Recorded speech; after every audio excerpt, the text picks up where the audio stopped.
인천 부평을 박선원입니다. 김영현 후보자 스스로 국방장관 부적격자라는 거 인정하십니까? 인정하지 않습니다. 몇십 년을 공직자 군인으로 살아왔다고 했는데 알고 보니 온갖 비리의 종합판입니다. 지금까지 상습적으로 공직자윤리법을 위반해 왔습니다. 법무법인 취업 후 1년 4개월간 취업사실 신고 안 했습니다. 취업심사도 없이 육군협회 지상군 연구소장이 취업했습니다. 강연, 세미나 단 2번 참석하고 900만 원 받았습니다. 후보자는 이수 페타시스라는 기업에 취업했는데 군 시절 이수 건설에 특혜를 제공하고 전역한 후 그 대가로 전혀 경력이나 전문성과 상관없는 이수 페타시스에 취업했다는 의혹이 있습니다. 한편 후보자 딸은 2005년부터 2011년까지 프랑스와 영국에서, 아들은 2014년부터 23년까지 미국에서 각각 7년과 10년을 유학했습니다. 후보자는 그 기간 동안 아파트 2채를 매입했습니다. 자식 둘을 미국, 영국, 프랑스에 도합 17년간 유학 보내고 그동안 서울 시내 아파트 2채 샀죠. 이것이 군인 월급으로 가능합니까? 아까 그나마 모아둔 돈 쌈짓돈으로 우리 군인들 고생한다 했는데 본인은 왜 이렇게 사셨습니까? 자녀 유학 비용, 아파트 구입 비용의 출처, 재산 형성 과정 자료 제출해 주시기 바랍니다. 또한 후보자 아들은 10년 동안 미국에 있다 귀국한 뒤 바로 모 종합상사 대표 이사실에 과장으로 취업합니다. 어떤 경력도 없이. 그런데 고정급 500만 원이라는 딱 떨어진 금액을 받습니다. 아파트 한 수가 강하게 의심되는 상황입니다.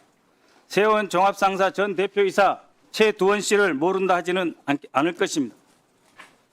방금 부동산 말씀드렸는데 지난 10년간, 9년간 정확하게 부동산 비리 내역입니다. 후보자는 2020년 7월 1일부터 첫째 딸로부터 홍은동 소재 부동산 5억 5천만 원을 샀어요. 딸이 아빠에게 집을 팔았습니다. 부모가 자식에게 증여 상속은 받지만 자식이 부모에게 아파트를 팔았습니다. 매우 비정상적입니다. 양도소득세, 증여세, 자금 출처, 입금 송금 내역, 증빙자료 제출해 주십시오. 제가 부적격자라고 했지요. 화면 봐주십시오. 북악산 청와대입니다. 청와대는 북악산, 인왕산 등 자연 엄폐물의 구실로 유사시 대통령의 생존성, 경호처장이 가장 중시하는 대통령의 유사시 생존성을 극대화하는 천혜의 지형에 자리 잡고 있었습니다. 지하 벙커에는 최첨단 통신, 영상시설을 갖추고 북한의 폭격에도 버틸 수 있다고 합니다. 그런데 후보자가 대통령실 용산 이전 주도했죠. 무방비 밀집 노출, 직경 255m 안에 대통령실, 국방장관, 합참의장 근무시설 함께 있습니다. 핵무기도 필요 없죠. 이 정도면. 북한이 무수히 가지고 있는 재래식 탄도미사일 몇 발이면 대통령실, 국방부 합참이 초토화될 수도 있습니다.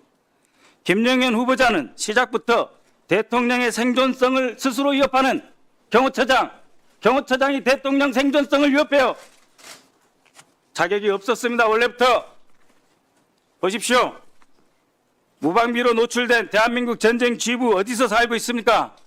최근 단거리 미사일 이동식 발사대에 북한이 250대 공개했습니다. 한 대당 4발의 미사일이 들어갑니다.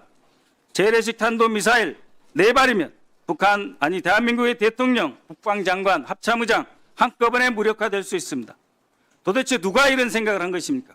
적에게 우리 전쟁 지휘부를 다 갖다 바치는 이런 반역행위 누가 있습니까? 그러면서도 북한을 억제하고 우리나라를 지킨다고요? 후보자는 대한민국 국토 방위와 동수권 수호를 책임지는 국방장관의 부적격자입니다. 자, 트럼프 후보, 김정은과 잘 지낸 게 현명하다. 그저께 발언입니다. 북한의 핵능력 실질적이다. 북핵 외교 정상회담도 하겠다는 뜻이죠. 그런데 장관 후보자를 비롯해서 안보 수뇌부, 안보실장은 또 후보자는 방금 즉, 강, 끝 핵무장의 모든 수단과 방법이 있다. 책임질 수 없는 강경 발언만 했죠. 그것만 한 것이 아니죠. 기억 잘 하실 겁니다. 17사단장 시절 인천에 예비군 훈련장 현수막,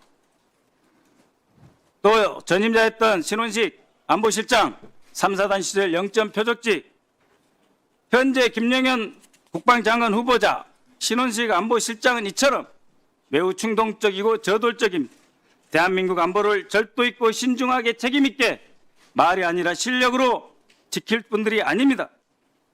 북한의 무인기, 오물풍선, 소울이 뻥뻥 뚫리고 영상까지 치고 들어와도 대공하게 하나 못 쏘면서 0점 표적지 종에다 총이나 다 쏴대는 이런 유치하고 조속한 인물들이 어떻게 안보실장, 국방장관, 대한민국 안보를 책임집니까?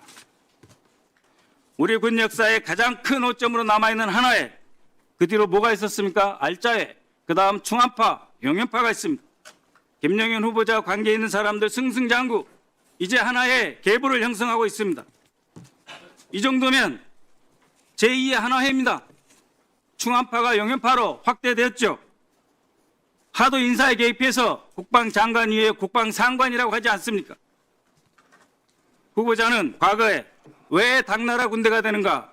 정치권의 인사 개입, 줄 세우기로 근주의 체계가 와해됐기 때문이다. 이런 말을 했죠. 계엄 준비를 위해서 가장 충성스러운 사람을 지휘직에 채워 넣습니까? 아니면 그런 사람만 지금 계속 고르고 있지요? 후보자, 질문입니다. 대답하세요. 최근 이준우 수방사령관, 각종군 특전사령관, 여인영 방첩사령관을 한남동 공간으로 불렀죠. 출입 기록을 남기지 않으려고 입구에서 경호처 직원의 안내로 불러들여서 무슨 얘기했습니까? 계엄 이야기 안 했습니까? 내란 예비 음모로 비칠 수 있음을 명심하십시오. 네, 박선우 의원님 수고하셨습니다. 후보자님, 지금 박선우 의원님께서 질의를 하셨는데 특히 그 요점 중에 하나가 대통령실 이전과 관련돼서 대통령의 생존성을 국군 통수권자의 생존성을 얘기를 하셨거든요. 문재인 정부에서도 광화문 시대를 열겠다 그러면서 유흥준 전 문화재청장을 중심으로 해서 퇴근길에 국민들을 만나겠다 이렇게 말씀하시면서 이전하는 것을 검토하셨었거든요. 그러면 그때의 생존성 또 그때 걸 다 포함을 해서 검토를 하셨는지 그런 부분도 해서 답변을 좀 해주시기 바랍니다. 네, 위원장님 감사합니다. 답변 드리기 전에 우리 박선원 의원님 말씀 동의할 수 없습니다. 대부분이 사실이 아닌 것을 가지고 여러 가지 선동적인 말씀하시는데 이 자리는 선동하는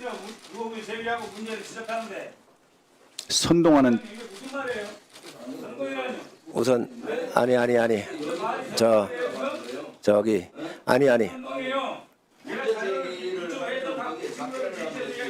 아니 답변을 계속 하시지요. 예, 선동하는 자리가 아니라 청문회 그야말로 듣는 자리입니다. 이런 어떤 사실이 아닌 것을 가지고 거짓 선동하고 정치 선동하는 자리가 아니라고 생각합니다. 하나하나 밝히겠습니다. 우선 청와대 이전과 관련한 내용입니다. 청와대 이전은 권위주의 권력의 상징에서 벗어나기 위해서 역대 대통령님들께서 국민께 공약하고 실천해 오신 겁니다. 그런데 모두 실패하셨습니다. 실패하신 것을 디딤돌 삼아서 지금 윤석열 대통령께서 성공을 하신 겁니다. 국민과의 약속을 지키신 겁니다.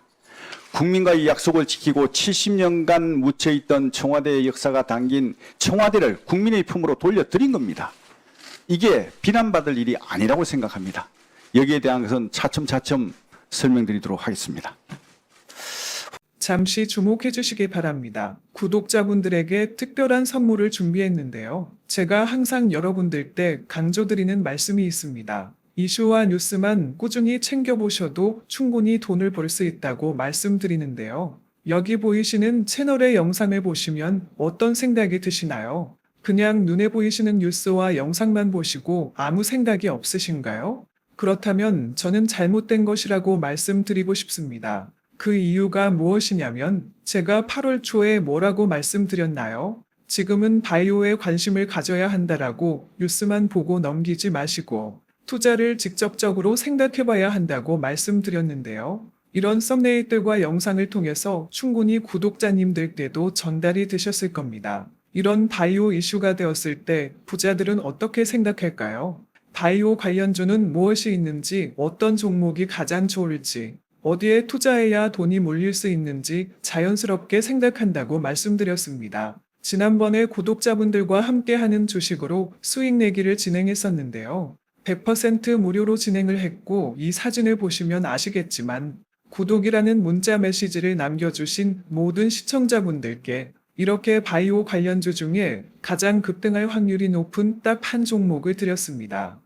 8월 13일에 오정바이오를 추천해 드렸습니다. 여기 나와 있는 사진을 보시면 정확히 얼마에 매수하고 어떤 종목을 사야 하는지 어느 지점에 팔아야 하는지 이런 부분들까지 여러분들에게 정확히 알려드렸는데요. 실제로 많은 분들께서 수입을 보셨습니다. 오른쪽을 보시면 아시겠지만 8월 13일에 오정바이오를 소개해드리고 나서 실제로 며칠이 지나지 않고 이렇게 주가가 상한가가 되었습니다. 당시에도 굉장히 많은 분들이 제가 드린 이 종목으로 수익을 내셨습니다. 지난번과 똑같이 구독이라는 문자를 보내주시면 이번에 이슈가 되고 있는 주식 중에 앞으로 대장주의 고시를 하면서 주가가 가장 크게 상승할 한 종목을 시청자분들에게 문자로 종목명과 사고자 하는 시점을 모두 알려드리겠습니다. 이 영상을 보시고 계시는 시청자분들 중에 종목이 궁금하다 하시는 분들은 남녀노소 시간대 상관없이 이렇게 상단에 번호를 항상 남겨놓고 있습니다.